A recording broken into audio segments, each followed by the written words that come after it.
to the cloud. Let me make sure. All right.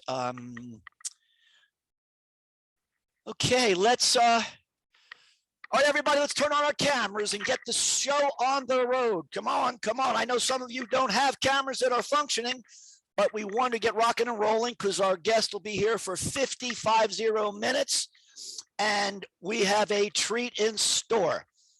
So let me introduce our speaker, our final special speaker for this semester. Christopher is brilliant. How do I know this?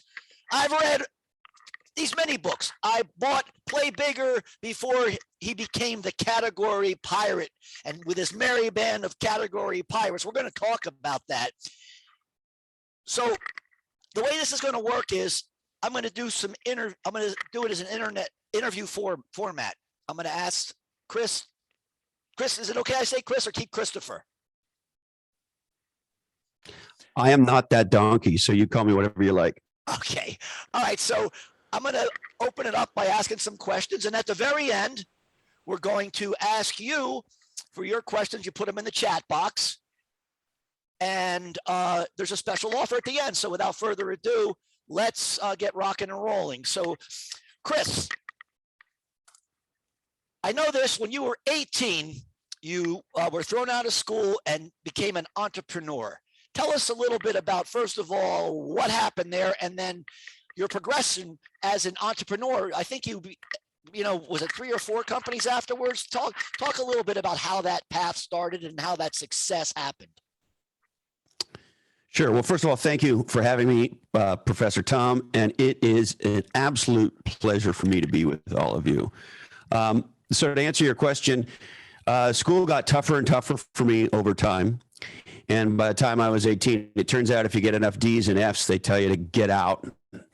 So that's what they did, and I left. And really, for me to have gotten back into any kind of school system, at least given my ability in school, would have been like farting my way to the top of Mount Everest and back. So I was done at school when they threw me out. And I, like a lot of entrepreneurs, you know, there's a lot of entrepreneurs you hear about. They graduate from some super ding dong conference school, Stanford or whatever, and then they go and they get, you know, $200 million from venture capitalists because they got their MBAs from Stanford, and they do that thing, and that's awesome, and God bless them. And I know a lot of entrepreneurs who are like that. However, for a disproportionate number of us, entrepreneurship is not a way up in the world. It's a way out. And so I grew up in a lower middle class family. I'm the product of a single mother. So when I was 18 years old, my mom had gotten me a job as an orderly in a hospital. I grew up in Montreal, Canada. And so I was working part-time as an orderly, going to school, and then I got thrown out. And so my choice at 18 was A, shave guys' balls for a living, or B, start a company. So I started a company with my buddy Jack. It was the very early days of the personal computer. And we thought we could build a business doing custom programming and training and services around this new technology that was really taking shape. And so that's what we did. And you might like this part of it. We were I was 18, Jack was 19. We wanted to look older. So, of course, this was back in the day where you wore suits. So we bought a suit, and we tried to look older. And then we grew beards so that we would look a little older. And then when it came to naming the company, we were like, what should we name the company? And most professional services firms, certainly back then, were named after its founders. But we were young, and we wanted people to take us seriously, and we didn't think they would if they thought we were the guys in charge of the company.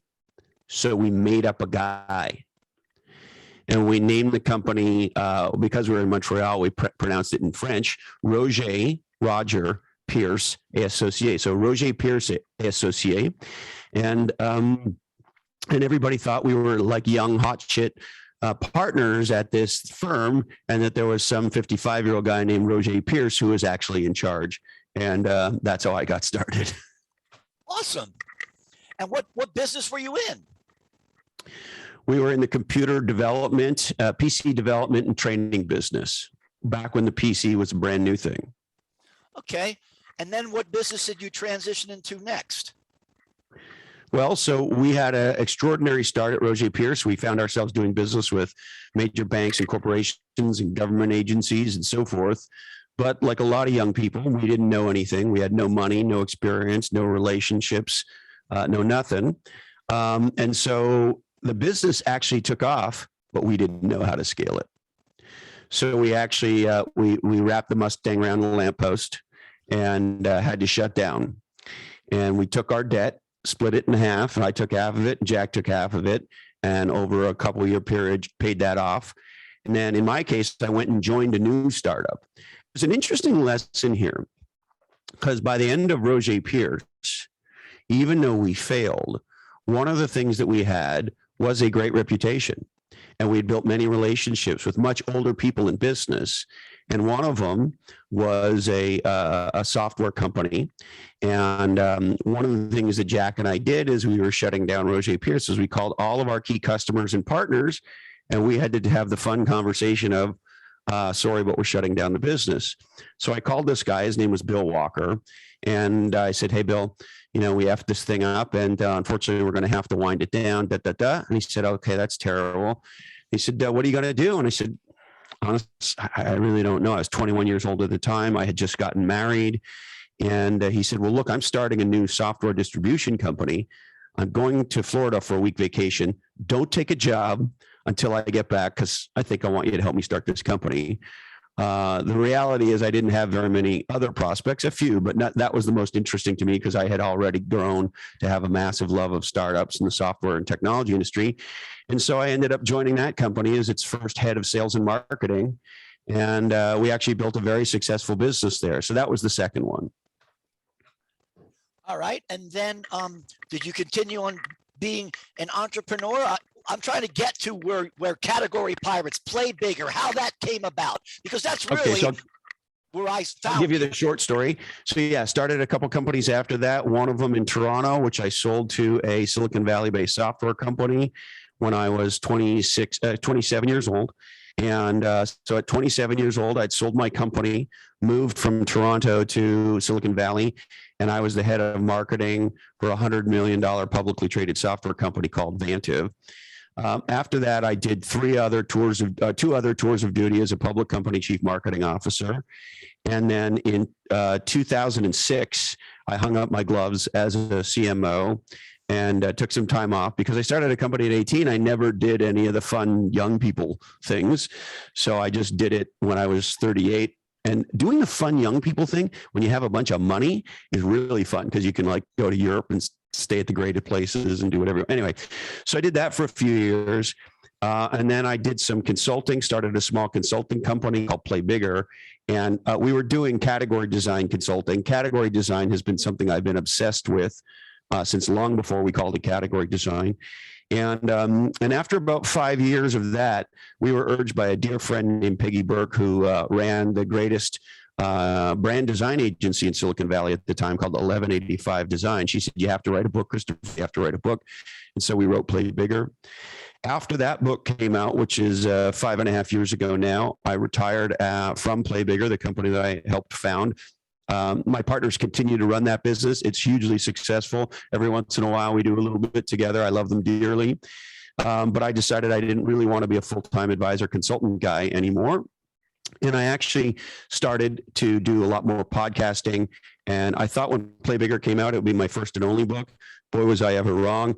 And so now I'm a 9-time #1 Amazon best-selling author and a multi-time #1 Apple business podcaster.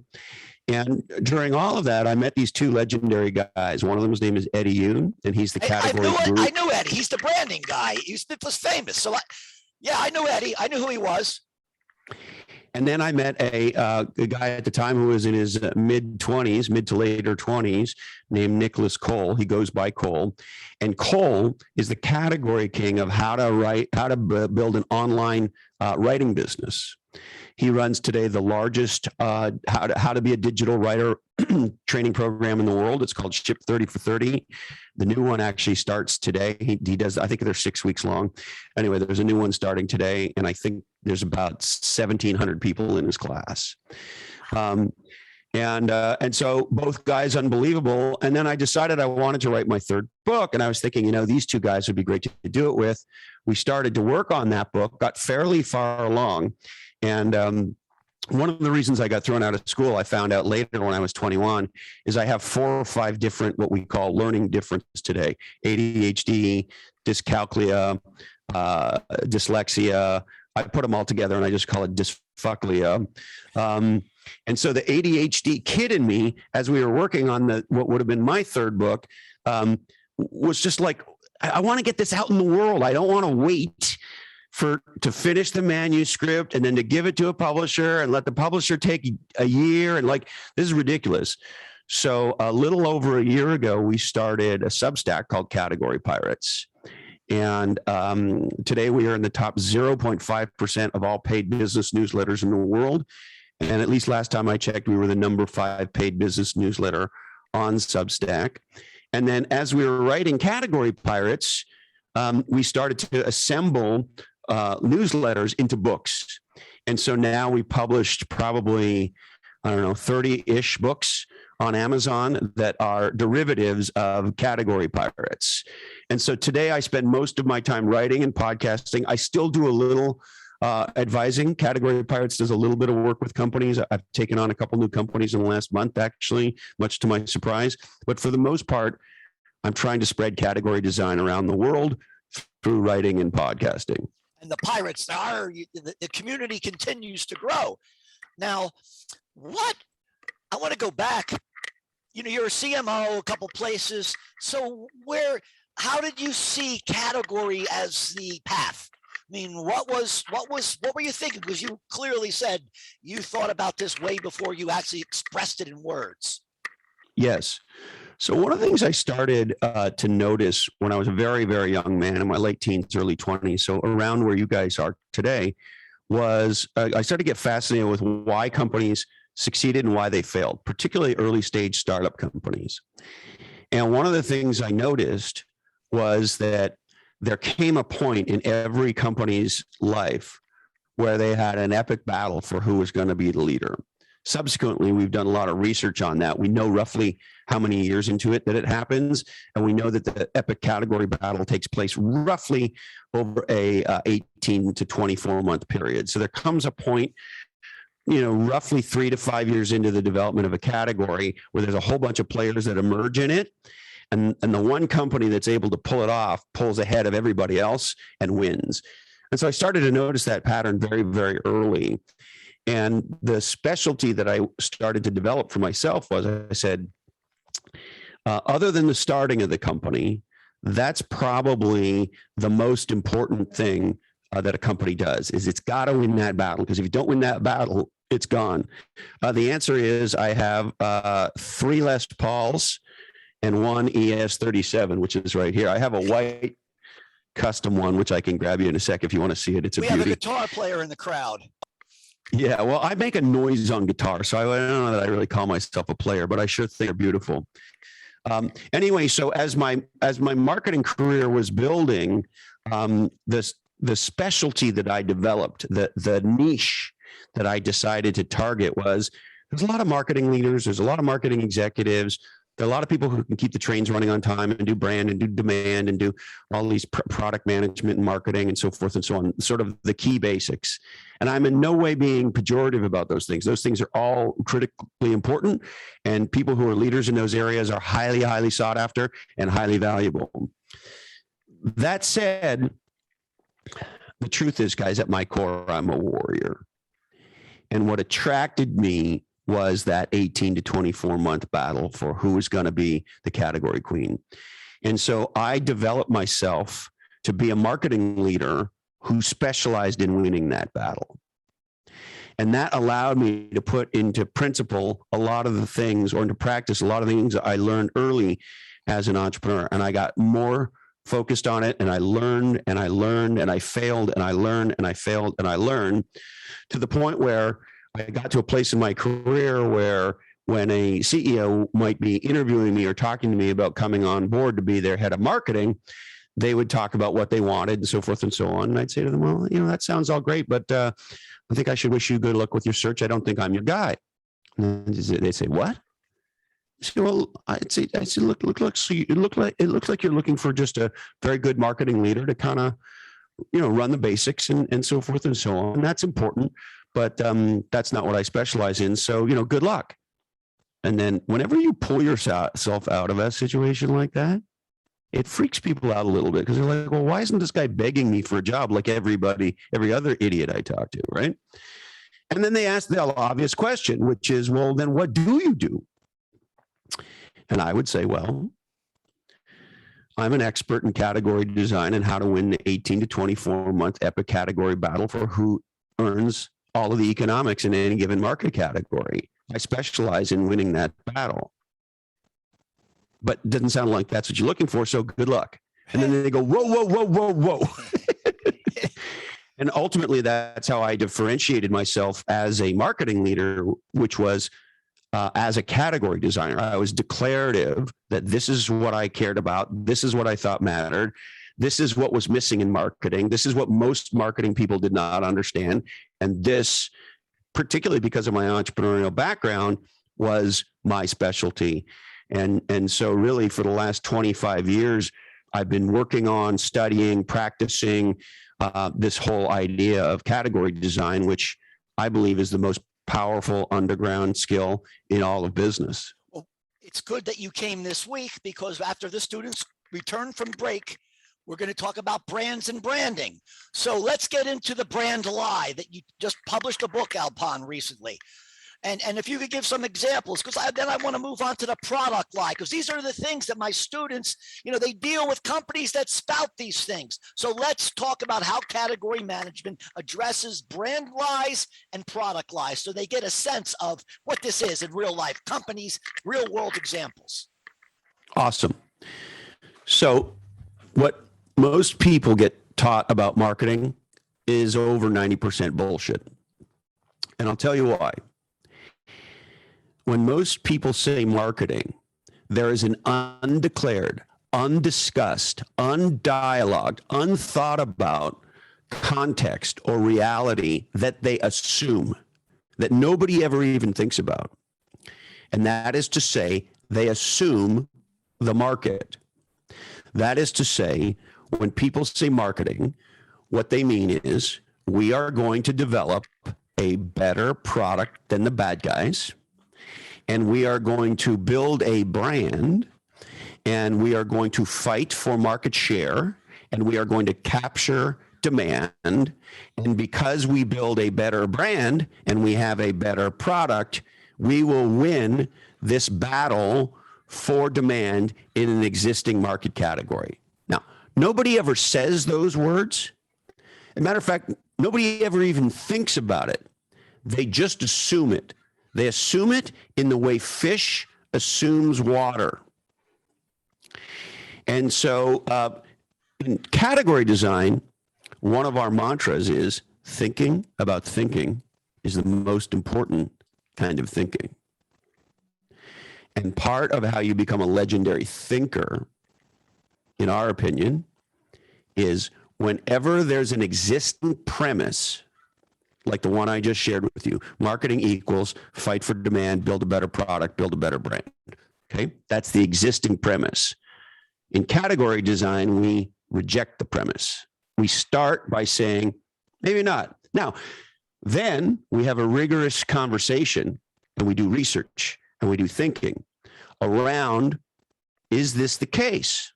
Now, we might circle back to a certain premise and go, you know what? We accept the premise now after we've thought about it. However, as it relates to accepting the market the way that it is, that's the biggest mistake made in business. It's the biggest mistake in entrepreneurship. And it's the reason most marketing people are pretty much useless in terms of moving the needle for their company. And here's why.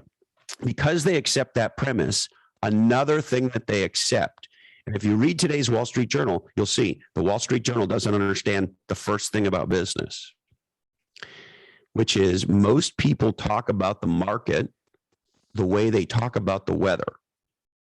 So if you look at the weather forecast today, you're going to see a forecast. And if you've ever seen a weather person deliver the forecast, they'll say to you, well, it's going to be 63 degrees and sunny today in Santa Cruz, California, with some cloudy, blah, blah, blah, blah, blah. And you and I have very little we can do about the weather. It is the way it is. Now, when you read the Wall Street Journal and you read about a company's earnings results, for example, you'll hear things like Dell's quarterly revenue was down this quarter because there's been a decrease in demand for personal computers. And they talk about that decrease in demand like they talk about the weather. So here's the aha. Market categories get created the exact same way that brands and products and companies get created. And here's the thing that most people in marketing and business don't understand. Everything is the way that it is because somebody changed the way that it was. So for example, demand for fun videos on your phone with cat ears and music 6 years ago was zero. There was zero demand for that. TikTok created a new category of social network based on video, based on playful, fun video. That didn't exist. There was zero demand for that. Zero. Now you go back in time. Everything is the way that it is because somebody changed the way that it was. Well, there was a point in time where there was no automobile. People got around by walking, and people got around by horse and buggy. And then a legendary category designer named Henry Ford introduced a new product and a new category. And he was a master at languaging. And languaging is the strategic use of language to change thinking. And he said, ta-da, the horseless carriage. And because he did that, the automobile category took off and ultimately exploded. He created, category designers create a different future.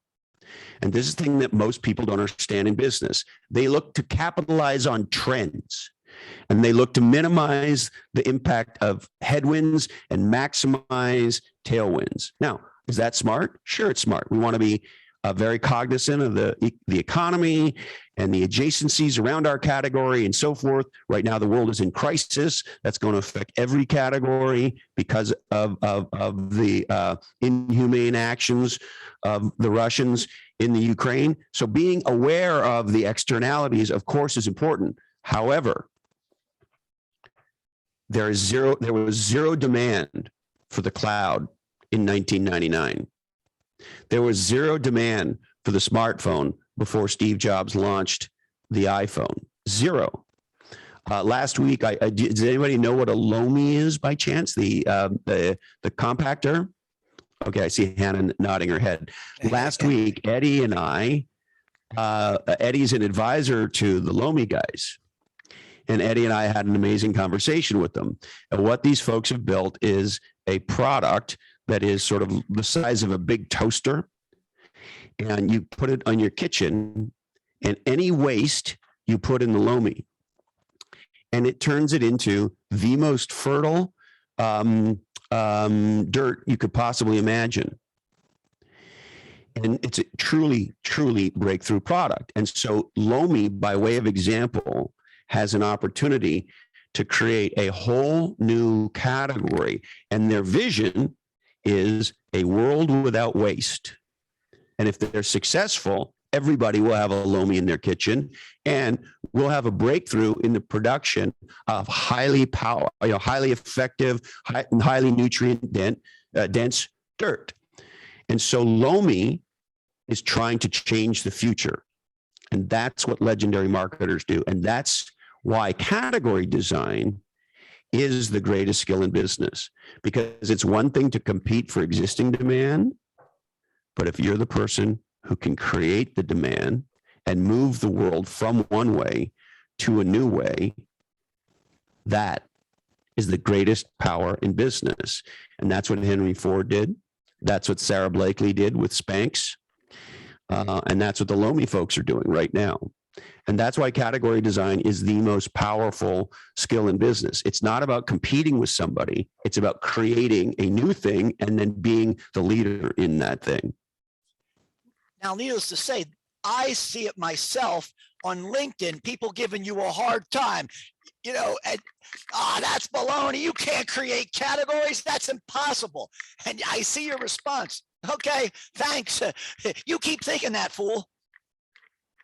Now, what about the product myth? Because that's a scary one. The product, we're going to build a better product. That can't work as well as a category, can it? Yes. So let me touch for a second, Professor Tom, on why when people come at me really hard in social media and they want to argue category design, why I don't argue with them. I don't argue with them for two reasons. Number one, the only people that I'm interested in engaging with are people who get it. It's just too hard to educate people who don't want to get it. When the whole world wanted to believe the world was flat and you knew the world was round, sooner or later you say, F this. I only want to speak to people with an open mind. That's point A. Point B, the greatest advantage of being a category designer is that over 90% of the business world, A, are not category designers, and B, think it's stupid. And so I'm in a weird situation as one of the godfathers of category design, because on one hand, we now have about 500,000 category designers in the world. And I'm incredibly proud of that achievement. And the more people that don't do category design and think it's BS, the better it is for all the category designers, because it just makes them so easy to crush. So I'm in this weird situation where I want the world to have more category designers, because category design is how new innovations thrive. But at the same time, what's good for category designers is the rest of the world being idiots. And so when they argue with me on LinkedIn, I say, hey, great, go build a legendary product. Good luck, Jimmy. Okay, so the product lie. So if you ask most people, if you think about the smartphone category as an example, they conflate category design and first mover. So they go, oh, well, Apple didn't create the smartphone category. Okay, well, let's just see for a minute. Yes, there was a BlackBerry at the time, but Jobs changed the definition, the design of what a smartphone was. As a matter of fact, nobody called the BlackBerry a smartphone. It was a communicator. Now, here's the big product lie. If you ask most people who don't stop and think, why did Apple beat BlackBerry? What they say is, oh, well, Apple obviously had the better product. Clearly. Okay. Now, I would argue that it is a better product, although frankly, I miss my BlackBerry, but that's a whole other conversation. However, better is subjective. Better, every time we say better, we are inviting a comparison, because better in comparison to what? Steve Jobs is one of the most legendary category designers of all time. He did not want any Apple product to be compared to anything else. You either buy this or you do a whole other thing, but there isn't an easy replacement for this. You're either part of the noise or you rise above the noise. Category designers are rising above the noise. They are not better than what came before. They are different. However, most people in business don't have the category lens. They have the product lens. And most universities teach people, hey, go be an engineer and build products. And if you build legendary products, the world will beat a path to your door. And it is absolutely categorically false. And here's a simple example. Most people in my world would argue that Google Docs, which has been out for over a decade, is a better product than Microsoft Office. I would agree. And it's free. Microsoft Office is about $200, $250. Now, Google's been going after Microsoft for a decade with their better product that's free. Anybody know what Microsoft's share in the knowledge worker productivity space is with Microsoft Office? Since they've changed It's in to the this, high 80s. It's around 88%. wow.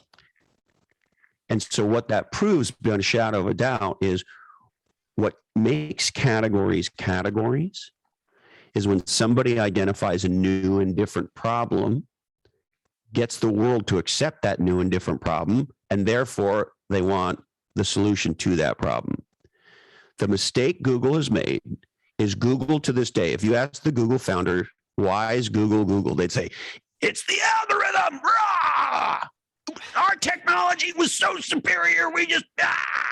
That's not true at all. I can tell you why Google became Google. And did they have amazing technology? Absolutely. I'm in no way poo-pooing legendary products. I love legendary products, but a legendary product will not make it happen.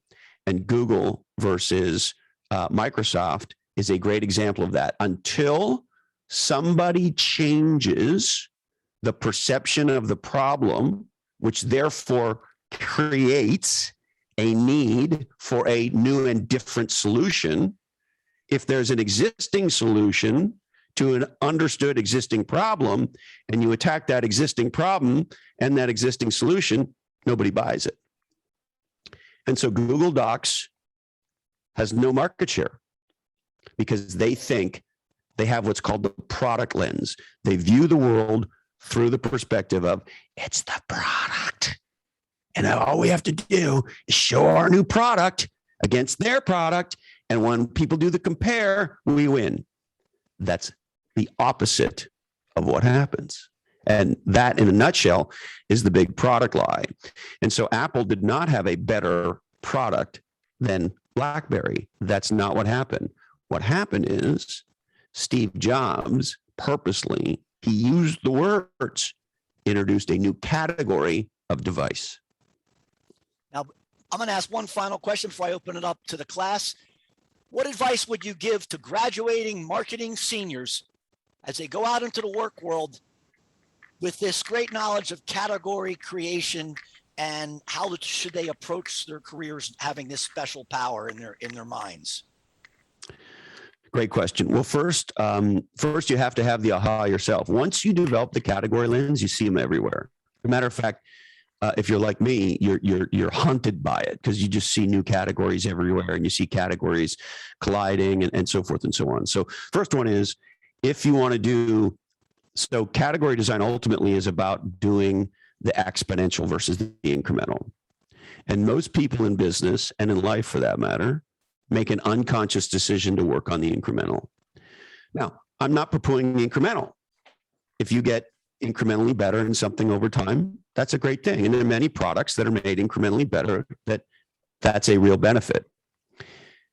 If, however, you're somebody who wants to do the exponential, if you're somebody who doesn't bet on the future being a continuation of the past, which is what most people bet on, if you are someone who wants to bet on the future being different and being one of the people who help to create those different futures that move us exponentially forward, then category design is for you.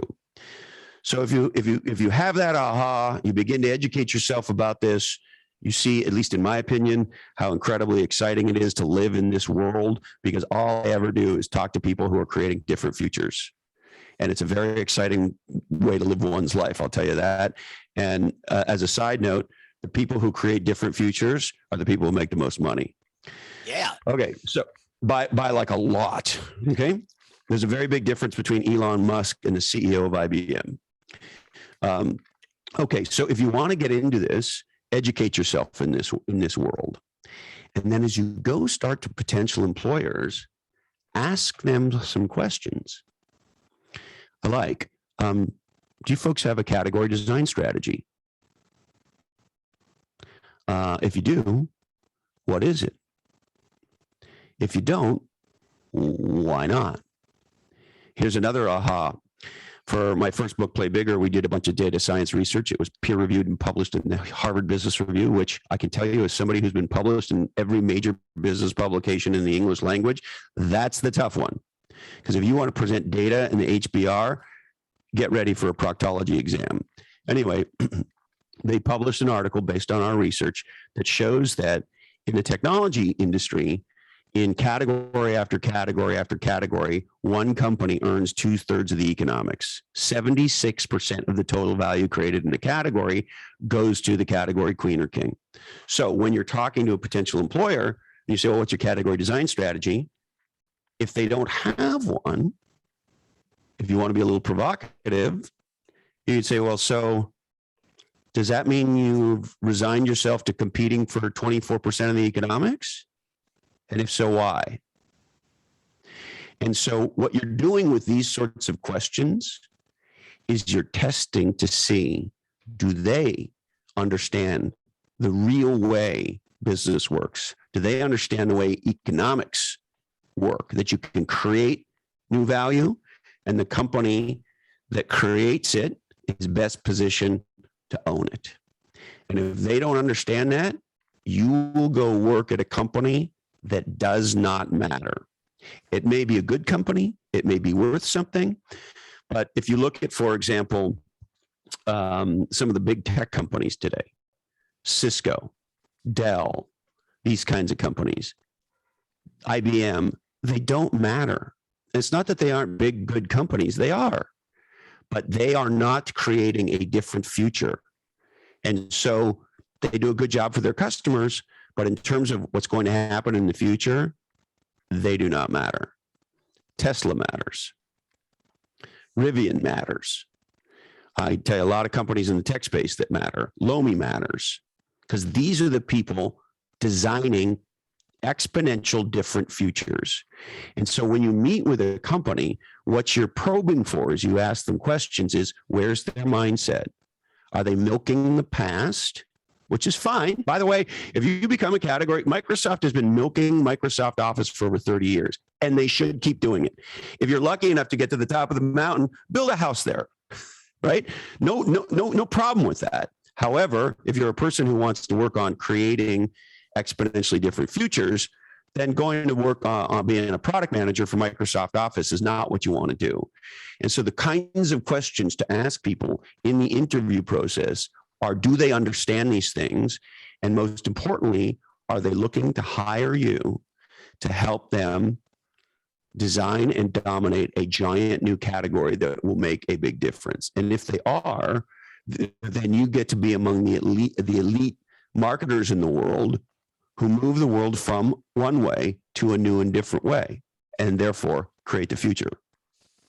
And as a result of what you just said, I just sent a message to everyone to email me a non-Westchester email address, because you are going to receive, if you want, a 1-year subscription to Category Pirates newsletter, courtesy of Christopher. And I'm going to tell you, it is rock and rollin' good stuff. You will become a category creator expert by reading that publication. So I'm going to shut up. We got some time, so either throw a question in the chat box or take yourself off mute and let it rip. All right, Michael's saying, how can the companies like Tesla you just mentioned earlier fail at winning new categories? Have companies made attempts for new categories and not succeeded that you're aware of? Absolutely. Failures happen all the time.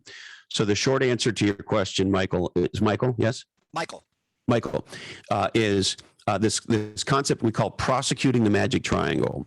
And what that means simply is there's at a very high level, there's 3 things to get right: category design, company design, AKA culture, AKA business model, distribution strategy, pricing strategy, and the third being product design.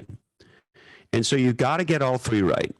In the world that we live in today, you can't do a legendary job of category design and have a shitty company and make it work. It happens sometimes. Lululemon's an example, but it doesn't happen very much. You want to get all three right. So the answer to your question is, if they fail in being able to execute, that is to say, prosecute the magic triangle, that's the biggest cause of failure when doing category design. But the biggest cause of failure is most companies never even attempt it because they assume the market. They assume the market is the weather. And what they don't realize is somebody's creating that demand. Somebody's creating the market. When Samsung comes out with a new phone, people are not lined up at the Samsung store overnight. They are at the Apple store. That's because Apple sets the agenda for the industry, not Samsung. Does that help, Michael? All right, who's got another question? Either put it in the chat box or take yourself off mute and shout it out. Here's your chance. Come on. They're very bashful. This is the problem, Christopher. Or Can I else ask you just them a blew them away question? and they don't know how to respond. Can I ask them a question? Yeah. All of you are getting ready to graduate in the near to medium term, yes? What's your biggest fear about moving into the work world after you graduate? You can throw it in the chat box if you want. What's your fear upon graduation? By the way, Chris, I love your digital native and your analog native comparison, and I hope you're going there for a second. I would love to have that part of the conversation because it's something that most people that I don't really know one person anything. says they're not confident in what they know going out into the marketing world. Yeah. Not finding a job is another big concern because it's tough. Being stagnant. Okay, so let's deal with all three of them. Number one, not knowing anything is a strategic advantage because most people in business are too smart for their own good.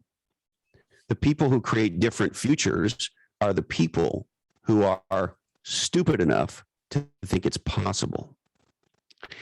And so being a blank sheet of paper is a very powerful thing. Now you have to be a certain kind of blank sheet of paper. You have to be a smart blank sheet of paper. You have to be a blank sheet of paper that's willing to go in there and do the work. The biggest fear my generation has about your generation is you being lazy. Now I know you're not, because I know many legendary native digitals, many legendary millennials and Gen Zers who are far from it, but that is a stigma, right? So you have to be a legendary young person. You have to be the person that senior executives in the company turn to when they need help on anything. You want to be the give it to her gal, because we know if she's on it, she'll figure it out. And so if you have that mindset, here's my favorite math. You know, somebody with dyscalculia, math is not exactly my happy place. Here's my favorite equation. Results do not equal no results plus an excuse. Results do not equal no results plus an excuse. So if your mindset coming out of college and heading into your first job is, when they give me a project to work on, I will produce the result. And just because I don't know how doesn't mean anything. I can ask people, I can learn, I can research, I can talk to my peers. I will figure it out. It doesn't matter what the task is and what the outcome is. I'm a person who gets shit done. I am a GSD. And whatever the topic is, whether it's helping you mow your lawn or whether it's helping you launch a new company, I will figure out what needs to get figured out because I'm a GSD. Getting into a niche market too early. Goes to a generalist and you know, being pigeonholed or going, you know, how do you approach it? Yeah, so I think in the beginning, in the stage that all of you folks are at, having a broad exposure to marketing or entrepreneurship or business is good. As you start to move forward in your career, you will want to get niche-y, because the only people who have successful careers are those who become known for a niche they own. Now, you've heard of personal branding. Everything, and I mean everything about personal branding is intergalactic bullshit. Elon Musk spent 0 time doing personal branding in the last 5 years. We've had Eric Yuan, the founder of Zoom, on my podcast multiple times. I know Eric. I think he's the most important entrepreneur of 2021. And Eric has done 0 personal branding. Personal branding is about standing there with your freaking phone going, "Hi guys, I'm having cereal for breakfast." That's ridiculousness. What you want is a reputation, and a reputation comes from learning, sharing those learnings, and producing results, and sharing those results, and building relationships, and training yourself to produce legendary results. And if you do that, you will become known for a niche that you own. And so if you want to be in marketing, it's impossible to be considered the greatest marketing person ever. That's a very tough, if not close to impossible, position to achieve. However, you could be a legend in a certain type of marketing, a certain discipline of marketing. And Professor Tom just talked about native digitals. You're all native digitals, and you're entering a world that is run by native analogs. And the smart native analogs know how desperately they need you. Because even though I've been working in the tech industry for 35 years, I'm not a native analog. I'm not a native digital, because I did not grow up with this. You did. This is your primary life. It's not mine. And so if you look at what I'm actually about to release a podcast about this, if you look at the war right now and you compare Zelensky and Putin, what you're witnessing is the first native digital war and the power of native digital marketing during wartime. What do you have? You have Putin sitting at a table miles long with his people at the end of it, and he's isolated and it's formal and he's on these big stages and podiums. What do you have with Zelensky? He and his members of cabinet saying, "Hey man, we're in the streets of Kiev right now. We are going to win this war. We're going to beat these people. We are here. They're saying I'm not here. I'm here, and he's here, and he's here, and he's here, and he's here, and we are going to beat these people." Don't send a plane. And send bombs. The whole thing there. I don't want to ride. The whole thing. I want ammo. That was right. famous. And he's using social media to do that. Putin does not have a Instagram account. Zelensky does. And so my point is, Zelensky understands native digital marketing, and Putin doesn't. And that's part of why Putin's losing and part of why Zelensky's winning. And here's the aha for you. And this is why I think you have an incredible opportunity. Most companies today are run by native analogs. That is to say, people over 35 whose primary experience of life is in the analog, that is to say, physical world. And the future is native digital. Every single one of you is a new category of human being. You are fundamentally different from Professor Tom and I. And we talk about the specifics of that if you want. But here's the aha.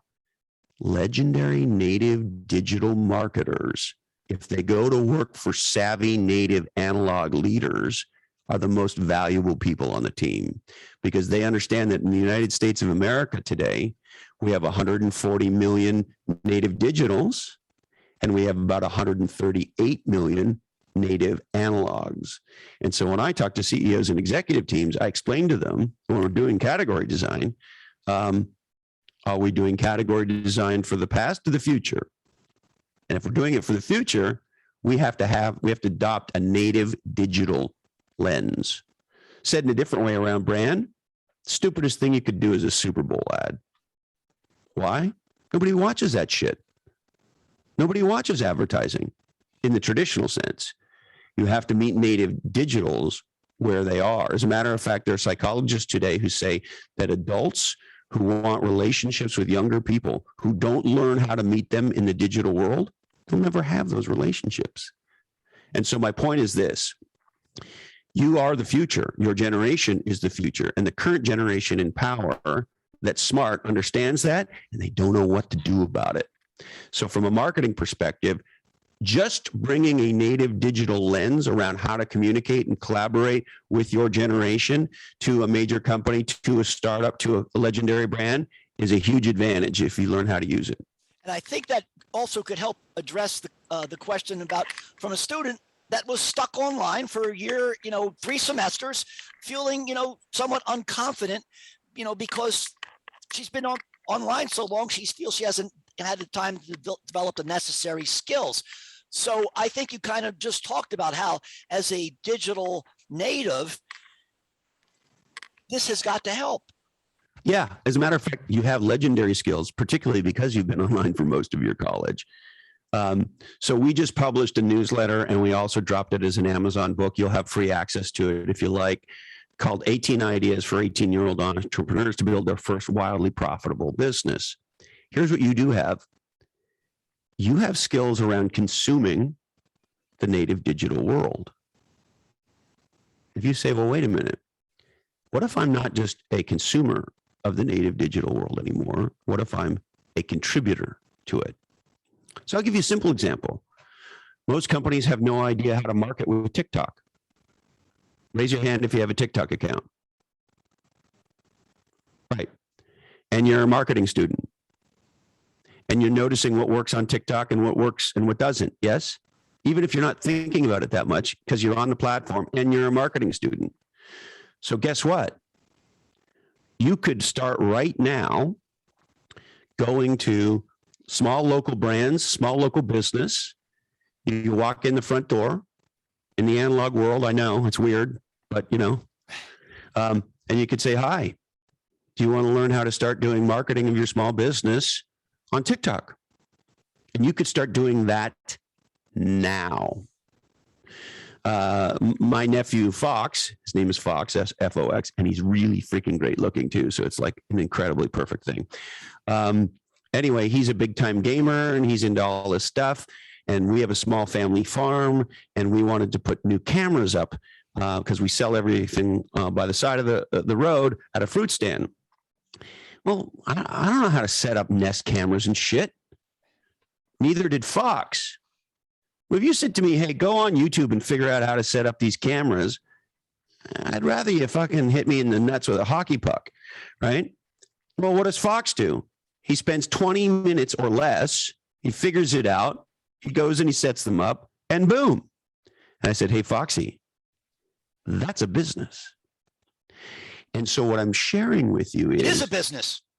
If you start taking inventory of your native digital skills and you ask the following question, how could native analog business leaders profit from my experience and skills? You'll start to see some amazing opportunities. That TikTok example you mentioned, I have a student in my digital experience class who is doing that right now for her client. Anyway, it's a little after, it's 1:50 afterwards. So let's do a group photo, everybody. Let's get everybody, let me just get this, I want to get, I want to see everybody, let's get a full gallery. Okay, that's where we turn our cameras on. And this is what we always do, Chris. At the end of the show, we all give you the thumbs up as we say thank you for being our special speaker. And like I made the offer in the chat, send me your personal email address and you will be signed up for the newsletter and you will become a category expert. And it is very funny and fantastic. So on the count of 3, let's give a thumbs up to Christopher. 1, 2, 3, and give a R for the pirate. R. All right. Thank you so much, Chris. Great. That was a great session. I loved it.